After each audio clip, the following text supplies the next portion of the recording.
बिस्मिल्लाहिर्रहमानिर्रहीम। Welcome to Usman science forum. इस video में हम क्लास 9th के यूनिट 7 जिसका नाम है प्रॉपर्टीज़ ऑफ मैटर के पहले 4 न्यूमेरिकल प्रॉब्लम सोल्व करेंगे। इन चारों न्यूमेरिकल प्रॉब्लम में जो फार्मूला यूज़ होगा वो एक ही है जो कि आपके सामने लिखा हुआ है, density is equal to mass over volume. और अगर उसको हम सिम्बॉलिकली देखें तो वो हो जाएगा rho is equal to M over V. Rho density का सिंबल है, एम मास का और वो वी वॉल्यूम का सिंबल है। यही फार्मूला हम तमाम 4 न्यूमेरिकल में यूज़ करेंगे।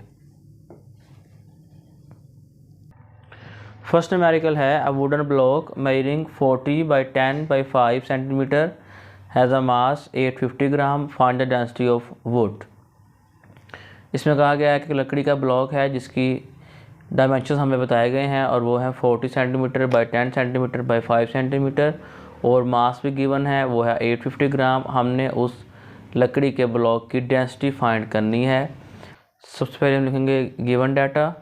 तो इसमें हमें बताया गया है कि 40 बाई 10 बाई 5 ये डायमेंशन है, ये लंबाई चौड़ाई और ऊंचाई है उस ब्लॉक की।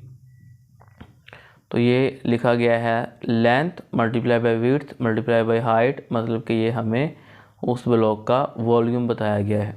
तो देखिए इसमें हम देख सकते हैं कि तीनों जो डायमेंशन हैं वो सेंटीमीटर में हैं, जबकि हमें ये मीटर्स में चाहिए। तो हम इनको सबसे पहले तो कन्वर्ट कर लेंगे मीटर्स में। सेंटीमीटर को मीटर में कन्वर्ट करने के लिए हम 100 से डिवाइड कर देंगे सबको।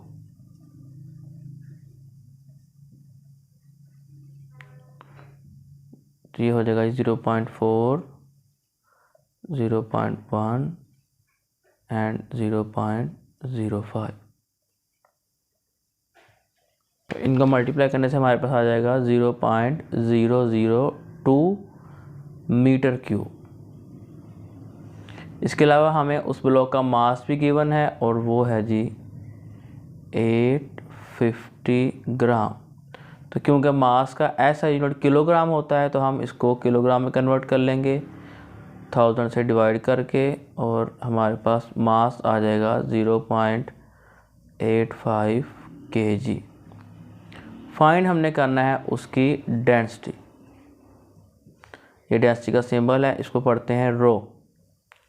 तो फॉर्मूला जैसा कि मैंने वीडियो के शुरू में बताया है, फॉर्मूला हम यूज़ करेंगे density is equal to mass over volume. तो मास है उस ब्लॉक का 0.85, जबकि वॉल्यूम है उसका 0.002। इनको डिवाइड करने से हमारे पास डेंसिटी आ जाएगी ब्लॉक की और वो होगी 425, जबकि डेंसिटी का यूनिट है kilogram per metre cube. Second numerical है जी क्या how much would be the volume of ice formed by freezing 1 litre of water. इसमें कहा गया कि अगर हम 1 लीटर पानी को फ्रीज़ करें तो उससे जो आइस बनेगी, बर्फ़ बनेगी, उसका वॉल्यूम कितना होगा। सबसे पहले हम गिवन डाटा लिखेंगे। मास हमें गिवन नहीं है वाटर का, लेकिन हमें ये बताया गया है कि 1 लीटर ऑफ वाटर है। तो 1 लीटर ऑफ वाटर का मास 1 kg ही होता है। तो हम लिख लेंगे mass is equal to 1 kg। यहाँ लिख भी देता हूँ मैं कि 1 litre is equal to 1 kg। ये सिर्फ पानी के लिए है, और कोई लिक्विड होगा तो उसके लिए 1 लीटर 1 kg के बराबर नहीं होगा, लेकिन पानी की खसूसियत ये है कि उसका 1 लीटर 1 kg के बराबर ही होता है। मज़ीद हमें डेंसिटी ऑफ आइस की ज़रूरत होगी, वो भी लिख लेते हैं। डेंसिटी ऑफ आइस जो कि है 920 किलोग्राम पर मीटर क्यूब। अब डेंसिटी ऑफ आइस हमें न्यूमेरिकल की स्टेटमेंट में गिवन नहीं है, ये हमने ऐसे ही याद रखनी है।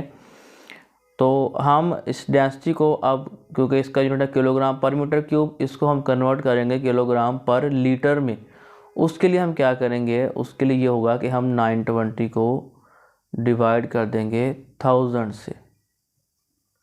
उसकी वजह क्या है, उसकी वजह यह है कि 1 मीटर क्यूब में होते हैं 1000 लीटर। तो इसलिए हमने मीटर क्यूब को लीटर में कन्वर्ट करने के लिए 920 को 1000 से डिवाइड कर दिया और ये हमारे पास आ जाएगा फिर 0.92 kg पर लीटर।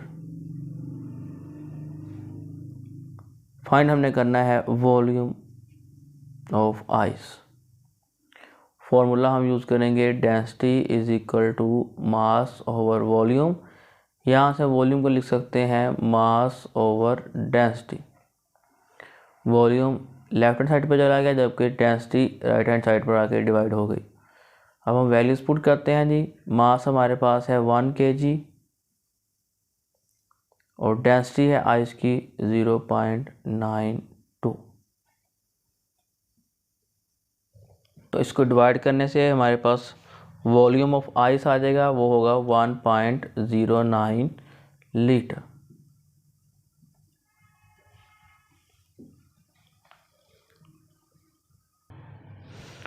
थर्ड न्यूमेरिकल है calculate the volume of following objects. Third numerical के 3 पार्ट्स हैं, इनको हम 1 बाय 1 सॉल्व करेंगे। पहला पार्ट मैंने लिख लिया है और वो है an iron sphere of mass 5 kg, the density of iron is 8200 kilogram per metre cube.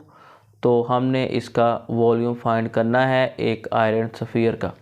मास हमें गिवन है वो लिख लेते हैं जी, मास है 5 kg, तो m इज इक्वल टू लिख लेते हैं 5 kg। फिर हमें डेंसिटी ऑफ आयरन भी दी गई है तो वो भी लिख लेते हैं, density is equal to 8200 kilogram per metre cube. Find हमने करना है वॉल्यूम। तो फॉर्मूला हमारे पास एक ही है, density is equal to mass over volume, या डेंसिटी वॉल्यूम को हम इंटरचेंज कर सकते हैं और वॉल्यूम हो जाएगा मास ओवर डेंसिटी। इनमें वैल्यूज पुट कर देंगे जी। मास है 5 जबकि डेंसिटी है 8200। तो इनको जब हम डिवाइड करेंगे तो हमारे पास वॉल्यूम ऑफ आयरन स्फीयर आ जाएगा 6.1 इंटू 10⁻⁻⁴ मीटर क्यूब।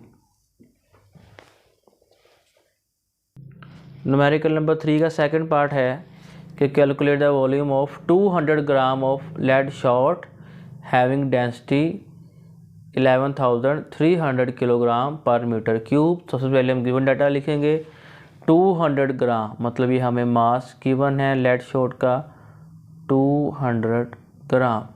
हम जानते हैं कि मास का ऐसा यूनिट होता है किलोग्राम, तो हम इसको अब पहले किलोग्राम में कन्वर्ट करेंगे। उसके लिए हमें 200 को 1000 से डिवाइड करना होगा और ये बन जाएगा जी 0.2 kg। डेंसिटी गिवन है हमारे पास और डेंसिटी को लिख लेते हैं जी 11,300 kilogram per metre cube. Find हमने करना है वॉल्यूम। तो डेंसिटी का हम फॉर्मूला यूज़ करेंगे, density is equal to mass over volume, और यहाँ से वॉल्यूम हो जाएगा mass over density. Values put करेंगे। मास की वैल्यू हमारे पास है 0.2 जबकि डेंसिटी है 11,300। तो इसको डिवाइड करने से हमारे पास वॉल्यूम ऑफ लेड शॉट आ जाएगा और वो होगा 1.77 into 10⁻⁻⁵ metre cube. Third numerical का थर्ड पार्ट है calculate the volume of following objects है। थर्ड न्यूमेरिकल का थर्ड पार्ट है calculate the volume of a gold bar of mass 0.2 kg, the density of gold is 19,300 kilogram per metre cube. इसमें भी हमने volume ही find करना है जबकि हमें मास और डेंसिटी ऑफ गोल्ड गिवन है। तो सबसे पहले हम गिवन डाटा लिख लेते हैं। मास हमारे पास है 0.2 kg, मास का यूनिट पहले ही kg है तो उसको कन्वर्ट करने की ज़रूरत हमें अब नहीं है। डेंसिटी ऑफ गोल्ड भी गिवन है और वो भी हम यहाँ लिख लेंगे 19,300 kg पर मीटर क्यूब। फाइंड हमने करना है जी वॉल्यूम। डेंसिटी का फॉर्मूला है मास ओवर वॉल्यूम, तो यहाँ से वॉल्यूम हो जाएगा mass over density. Values put कर देंगे। मास है 0.2 और डेंसिटी है 19,300। तो इसको डिवाइड करने से हमारे पास वॉल्यूम आ जाएगा गोल्ड बार का, और वो होगा जी 1.04 इंटू 10⁻⁻5 मीटर क्यूब। फोर्थ और इस वीडियो का आखिरी न्यूमेरिकल है the density of air is 1.3 kilogram per metre cube. Find the mass of air in a room measuring 8/5/4 metre. इस न्यूमेरिकल में हमसे कहा गया है कि हवा की density 1.3 kilogram per metre cube होती है, जबकि वो एक कमरा है जिसके डायमेंशन हमें गिवन है 8/5/4। उसमें जो हवा है उसका मास हमने टोटल फाइंड करना है। तो सबसे पहले हम गिवन डाटा ही लिखेंगे, और डेंसिटी अब हमें गिवन है एयर की, वो लिख लेते हैं। ये डेंसिटी का सिंबल है, इसको रो पढ़ते हैं 1.3 kg पर मीटर क्यूब।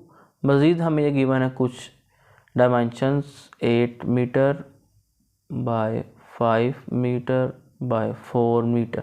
अब ये क्या है, ये तीन हैं जी, length width height. Length multiply by width multiply by height से मुराद होता है वॉल्यूम।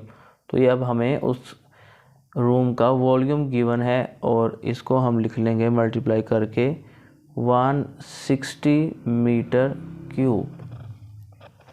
फाइंड हमने करना है जी mass of air in room. Density का फॉर्मूला हम यूज़ करेंगे जो कि पिछले न्यूमेरिकल में यूज़ करते आए हैं, तो वो है density is equal to mass over volume. क्योंकि हमने मास फाइंड करना है तो वॉल्यूम चला जाएगा लेफ्ट हैंड साइड पे, और उधर जाकर हो जाएगा ये मल्टीप्लाई, क्योंकि यहाँ पर ये डिवाइड हो रहा था। अब हम यहाँ कुछ वैल्यूज़ पुट कर देंगे। डेंसिटी हमारे पास है 1.3, और वॉल्यूम भी हमने फाइंड किया है, वो है 160।